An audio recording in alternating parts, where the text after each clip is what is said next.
Welcome back, radio entrepreneurs, listeners, and fans. I'm producer Jillian King, and I'm excited to introduce you all to part 2 of the late winter 2024 family business panel discussion, revealing the secrets to family business success. 2024, building your great family business. In this second part, we'll be covering topics related to imposter syndrome in a family business, how a silver spoon mentality could affect a family business, the compromises and sacrifices that make family businesses great, and much more. If you have not yet seen part 1 of this panel discussion, we recommend you head over to radioentrepreneurs.com or any of our many other channels to catch the first segment. All of these discussions are intended to be highly relevant to family businesses, but also to entrepreneurs of all types, so be sure to follow Radio Entrepreneurs on LinkedIn, YouTube, Facebook, Spotify, or any of the many other platforms we stream on to catch the third and fourth segments as they go live. Next, I will introduce our panelists and the moderator for this discussion. For the full introductions, please refer back to part 1. We are joined today by Stephen Wilchins, founding partner at Wilchins, Cosentino, and Novins, Richard Hirschen, partner at Gray, Gray, Jennifer Wolfsberg, CEO and managing partner of Centerpoint Advisors, and Christopher Perry, president of Northern Trust Wealth Management, New England. Welcome back all. Last but not least, Radio Entrepreneurs host and founder of Mage LLC, JDavis. Welcome, Jeffrey. I will now hand the conversation over to you. Well, you couldn't kick it off any better, Jillian, by saying late winter, because that starts with great optimism for me. I like heading into late winter. It's like the hump day of the week. So I feel like we're now into the home stretch. And I want to thank our panel for participating today, and also to our sponsors, Gray, and Wilchins Cosentino, for their sponsorship of the Family Business Association. Where we left off after the segment 1, Steve Wilchins had decided to ask Jennifer a question, and I so rudely cut you off, Steve, so I'll let you start again. So, Jennifer, if you decided to expand through acquisition, how would the person or the company feel coming into a company where they would be outvoted by family members? Yeah, it's funny. We have, over the past 2 years, I think we've hit the radar of some other firms. So it's a great question that we get called constantly about being acquired, or, a strategic partnership or things like that of that nature. We're still really young and don't have any kind of purpose of kind of collaboration on mergers. We were thinking about different times if it was the right acquisition, the right fit. We've explored that a few times and decided to hold off on any of that as well. So the real focus is, instead of hiring more senior level, is to develop from within. And that has been our main focus for some of the senior level people at the firm. So, we're looking at, a handful of people that have all, and I will say this across the whole firm, every single person is stepping up and saying, let me take, as we look at when we talk as a team, like take something off someone's plate and move it off to the right so the other person can develop and build up. So while we have hired significantly over the past several years, I would say the hires that we have done were not accidental, but by necessity. I've learned the hard way of not to hire for a position, but hire for the person and then find the position. So I would say some of the most key hires we've had many years ago were all interns, to the point that they had internships, and I thought to myself, I can't live without this person. They're going to be so good. John and I are like, we've got to make an offer. We have nowhere to put them. But 4 people that we have on the team now, they're much senior level, been with us for many years, were interns back in the day that we couldn't pass on, and we're like, where are we going to put them? But they just had it. When you find somebody like, I don't know what I'm going to do with this person, but they're up and willing to do anything, and they're just the perfect fit. And that has catapulted us into efficiencies in the team that we have. So we're really focused on developing within more than anything else. And they're at a level, several of them, that can do all of them. They're at the top of their game and are hungry, and the curiosity is what we're looking for.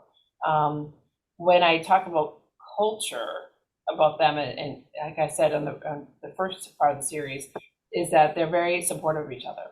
And so when they learn something, they're developing each other, they're actively looking for education, things like that about that. So we work really hard on developing that culture here. And there's many ways that we do that. And I think just for you listening, I've always been a big proponent. I talk to clients about farm systems. And I think Jennifer and John have shown that they're very good at drafting into the farm system, sort of like single A baseball, and then developing the people all the way up to the professional ranks. That has been a very strong part of the culture. And Steve, I'm not looking to put you on the spot, but I know you also had a question around culture. I don't know if you want to follow up since I've teed you up, Mr. Golfer. I think what I wanted to say was, how do you work on the issues between you and your brother? What does that mean? Yeah. Practically, what are the steps that you need to take to avoid the potential issues that inevitably will come somehow, some way? So forward-looking planning, we're always looking 5 to 10 years out at a time, right? So we're at different stages of our career, different situations. So over the past 3 years, we've been looking out the next 5 to 10 years, and have done a lot of work to that point of what does that look like for the firm? What does that look like for us personally? What does that look like for the team? And we constantly are talking about that, so we are not taken off guard. I think from our experience with other family businesses, from the perspective of client, I would say 9.9 times out of 10 when we get referred to a family business, and we see this, the parent, the father, the brother, whoever is running the business doesn't want to talk about what that looks like in the next 5, 10, 15 years. And they just keep kicking the can. They want to hold control. They want to do everything and we just call it the creep up burnout.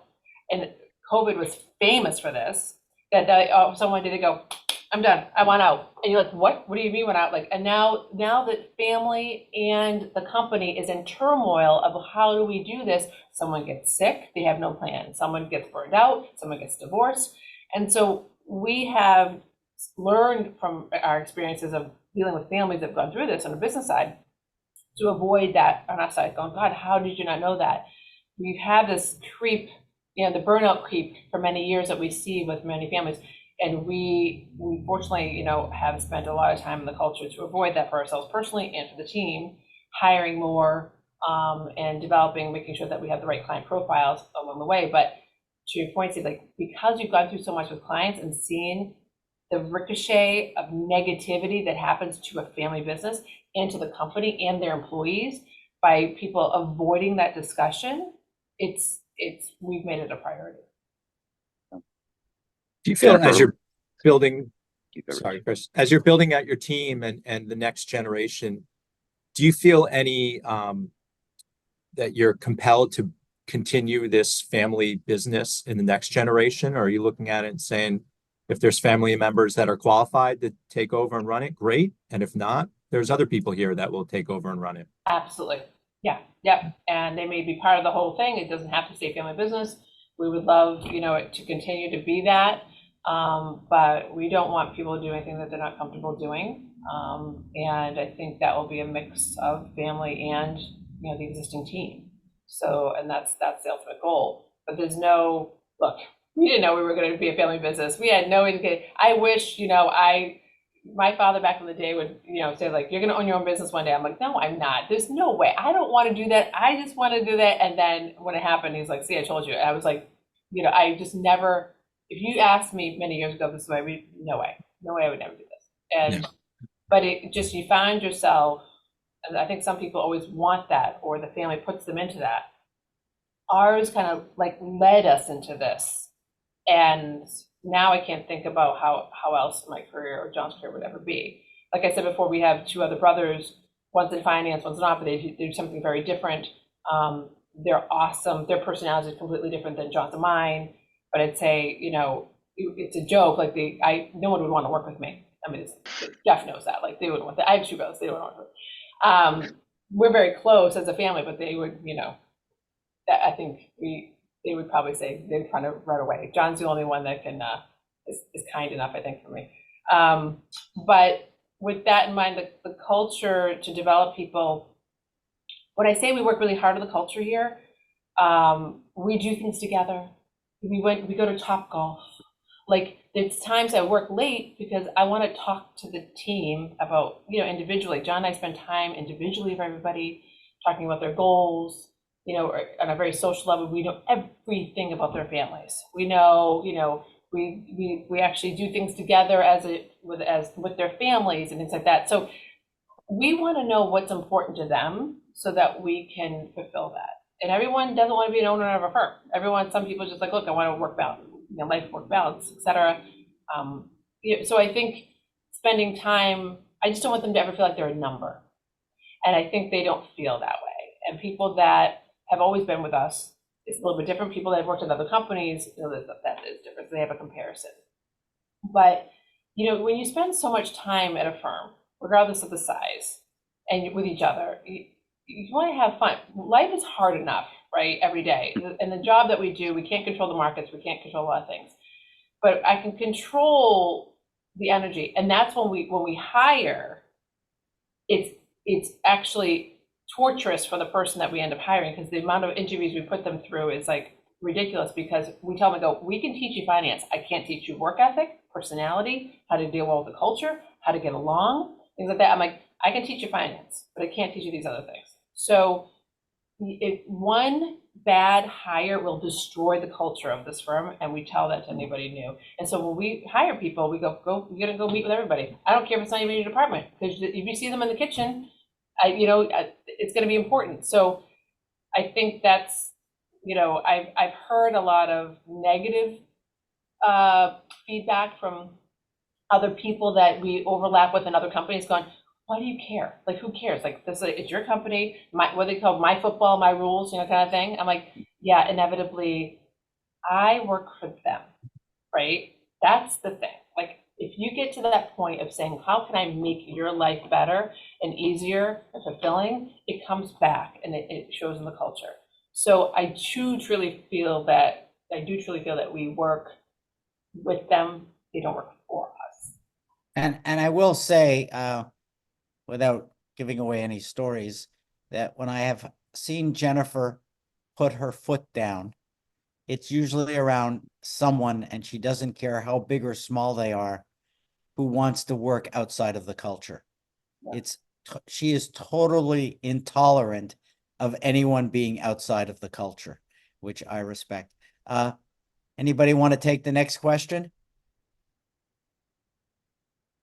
I was going to ask, so kind of a related, I was going to ask about your growth plan, and then we've talked about your culture, and in lots of businesses, the generational gap becomes kind of an important thing to navigate. It sounds like you have a really great team of people that have each other's back, and but I wonder if you just talk a little bit about navigating, as you try, what is your growth plan, and then as you think about your farm system, how do you deal with generational issues that I think have been widely publicized?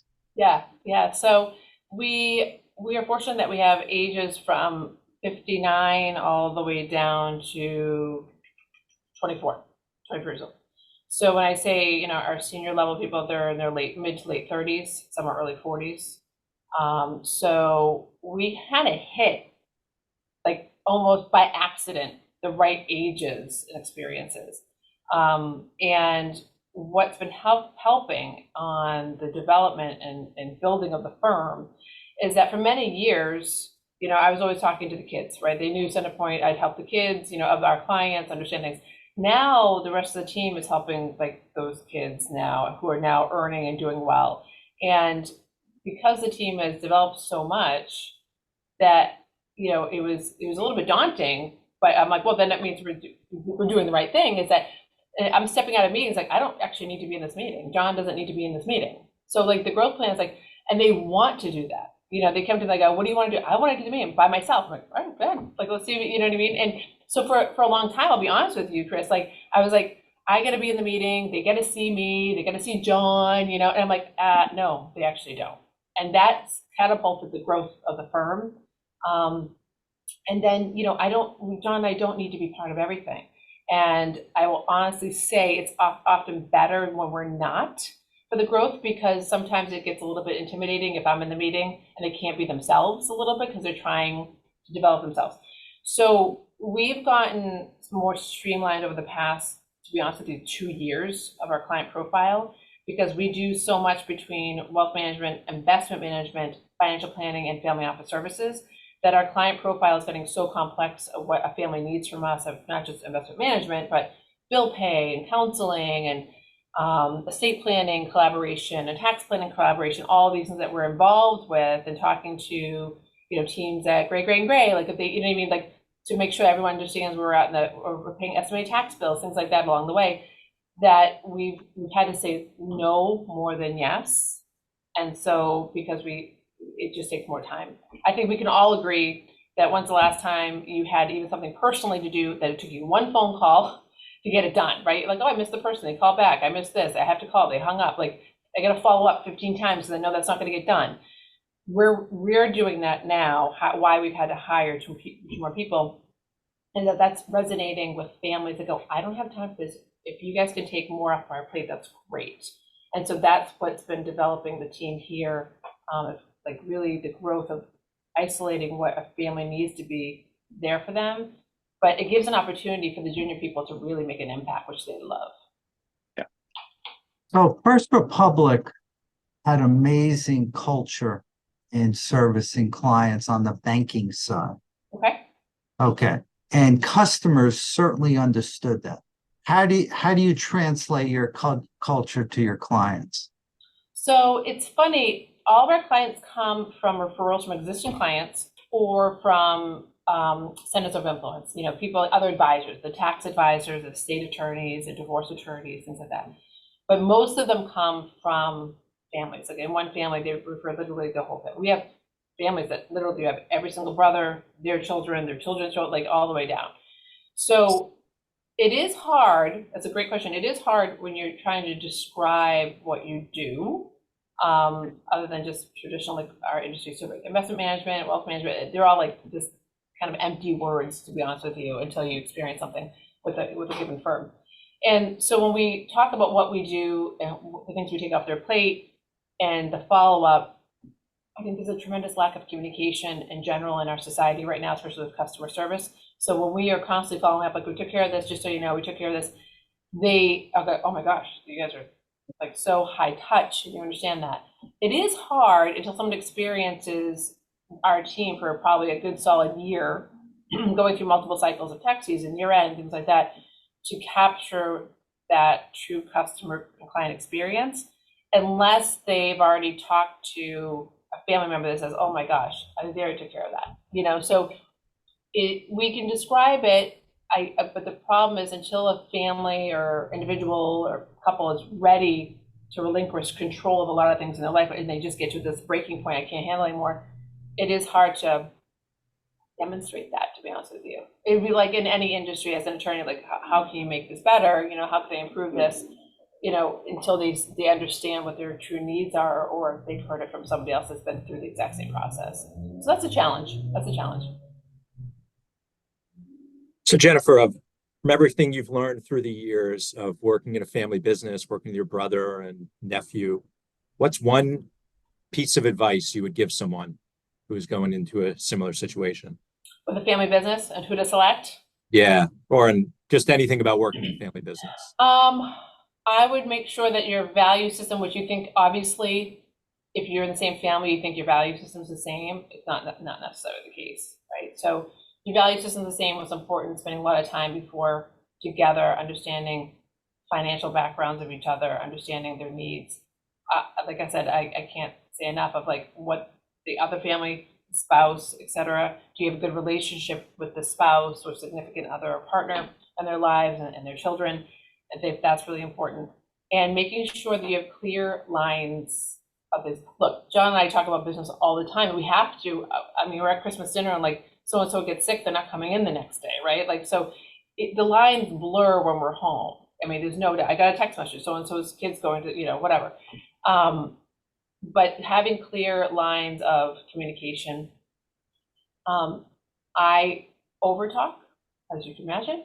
John thinks about things a different way. So learning for me to step back and talk less and John talk more at times about feelings, we learned that many, many years ago, and making sure we carve out time for each other during the week, whether it's in the car or we meet for coffee before we come into the office. So it's not an easy, I would say, and Jeff would know better, all of you would know better on the statistics about how lucky we are as a family business that we're still, not only are we close, but our other brothers are very close to us too. And no, they don't feel like left out or like that it's weird that two of us are together or not. So I would say the value system has to be there. And understanding how life changes as each one of you get older, and family dynamics, and how to balance that.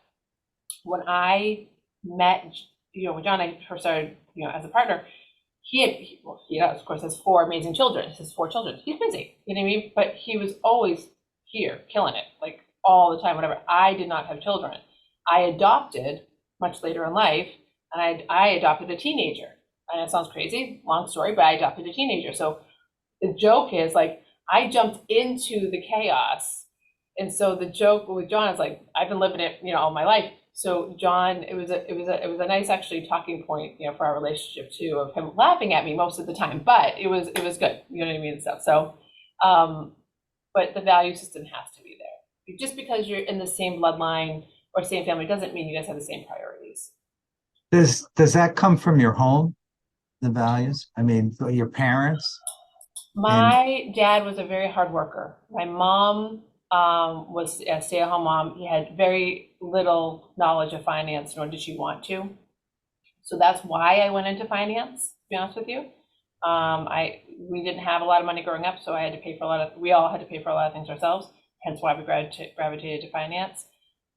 But yeah, I would say my dad was always about hard work. He was always about being honest, sometimes too honest. So we got a lot from our dad, definitely, no doubt. And he would even say, his famous quote was like, do anything, even if it's wrong. He was always about action, do something. And he had an incredible ability with people. And he was a salesperson himself for a industrial chemical company. So he would sell chemicals, cleaning supplies to school districts and things like that, big, hospitals, VNA, et cetera.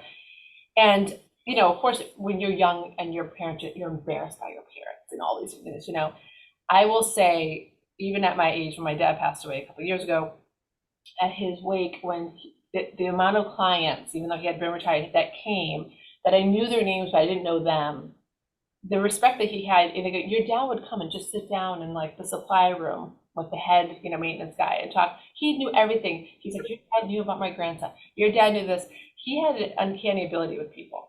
And I loved that about him. And my dad and I were extremely close. And so I learned a lot from him. That was a great question. I noticed that Jillian made a statement in her opening, and I want to go back to her opening, one of her statements.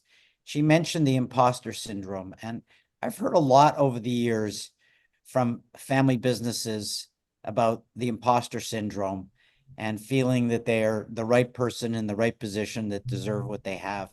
And I'm wondering, did you see that in your firm at all with people around you? Did you see it, and how have you handled it?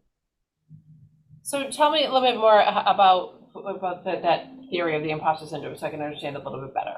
Well, I'll give the first definition, and I'm sure my associates can correct me because Yeah. they usually do. There's the imposter syndrome. I'm familiar with it, but as it relates to us, it's really, well, the imposter syndrome would be that you didn't deserve the job, that you got the job because of who you were, and you're constantly having to prove that you actually do deserve the job, that you're an imposter. So, you got the job because you were the first one there and you inherited the business. John came in because he was your brother, and maybe he didn't deserve it. And maybe there are others who feel that way as well. So it's an interesting psychological paradigm, because a lot of us, you don't have to be in families, suffer, I think, earlier in our careers of the imposter syndrome. Yeah. And we're trying to prove to ourselves that we are the professionals we want to be. Yes, and you're worthy. I personally never felt like that. I hope John never felt like that. He's brilliant, so I can't imagine that. I would say, thinking back, I think JD was nervous when I asked JD to come in, to the firm.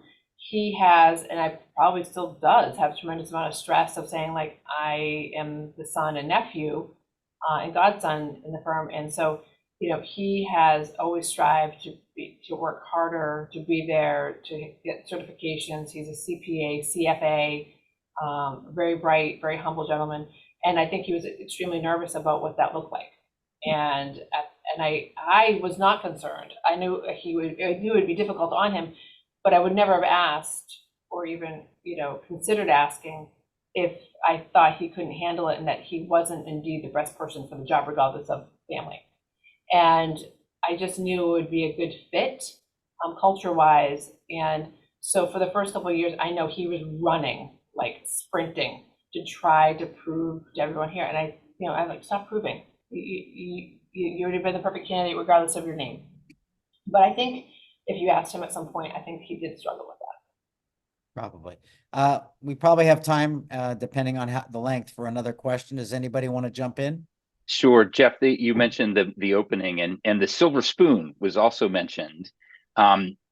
Jennifer, you are a family business. You work with successful business owners, and I'm sure you've heard, as I have, that one of the things they worry about most is that the next generation in their family won't have the same work ethic that they do. They won't have that same hunger to work as hard. And how do we be successful, generate this wealth, and yet raise the next generation to also be hardworking, mission-driven?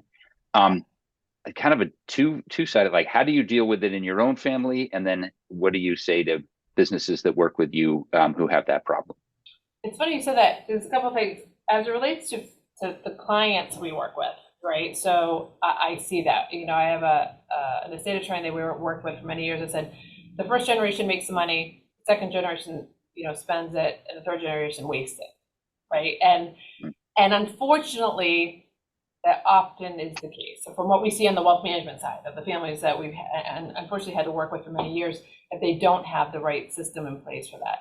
I think part of it is that you can instill as much as you want, but it's also the ultimate personality of the individual and the family to instill that of like expectations of the firm. I did have a great meeting with a consultant in Boston many years ago in finance through Fidelity, and we were talking about this very issue. And he's a wonderful person out of Fidelity. We were talking about family office services and a large family business, and he said it's impossible for anyone, for the next generation after a founder. The founder wants everyone to understand what they went through, right? And they're plugging the computers together, and they're scrubbing the floors, and the work that took them to get to that point. It's impossible for that passion to get translated down to the next generations and other people. It's never going to happen.